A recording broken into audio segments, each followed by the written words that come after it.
Okay, well, we met with the president for the first time since all of these issues started, even though we have requested repeated meetings with Leader Thune, Speaker Johnson, and the president.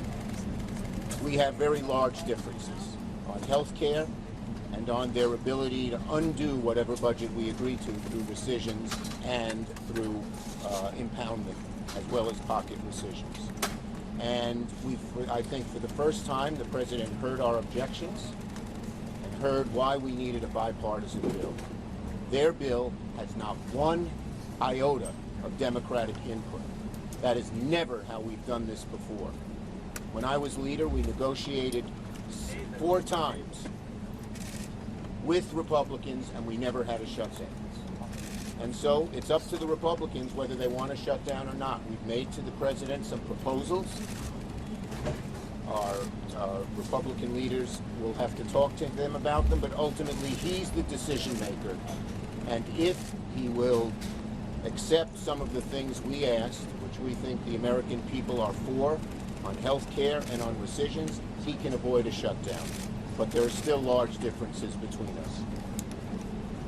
There was a frank and direct discussion with the President of the United States and Republican leaders, but significant and meaningful differences remain.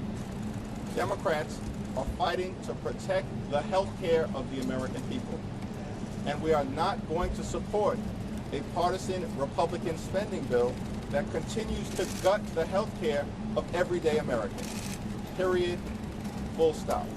There's a Republican-caused healthcare crisis that is causing hospitals and nursing homes and community-based health clinics all across the country, in rural America, urban America, small-town America, the heartland of America, and black and brown communities throughout this country. And that crisis is happening right now. And that's why we believe there is urgency to both keeping the government open, reaching a bipartisan spending agreement that actually meets the needs of the American people in terms of their health, their safety, their economic well-being and quality of life, while also addressing the dangerous Republican healthcare crisis. We laid out to the president some of the consequences of what's happening in healthcare. And by his face and by the way he looked, I think he heard about them for the first time. The closing of rural hospitals. The fact that so many clinics are closing. And I don't know if he knew this before, but the fact that people will pay $4,000 more a year, $400 more a month, close to $5,000 more a year on their health care premiums if we don't do anything. And people don't know what to do. The average working family can't afford that. I told him how I met a mother who was crying to me because her daughter had cancer.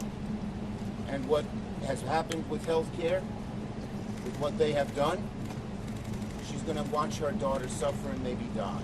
And so he seemed to, for the first time, understand the magnitude of this crisis, and we hope he'll talk to the Republican leaders and tell them we need bipartisan input on health care, on rescissions, into their bill. Their bill does not have these, they never talk to us. Thune didn't negotiate with me. Johnson didn't negotiate with Hakeem. And on the key issues, the Appropriations Committee, which has talked about 3 of the smaller bills, they're good bills, they said the appropriators couldn't agree and said kick it up to the 4 leaders. They still haven't talked. And let me say, we're deadly serious about addressing the Republican-caused healthcare crisis because it's a deadly serious issue for the American people. Largest cut to Medicaid in American history. Hospitals, nursing homes, and community-based health clinics closing right now.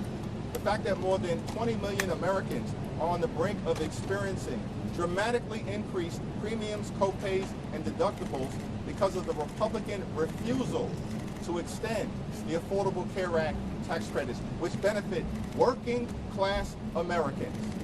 And we pointed that out. I pointed that out. Working class Americans, their health care, that's what we're fighting to preserve, to defend, and to strengthen. Thank you. Leader Schumer. Leader Schumer. We're going to shut down.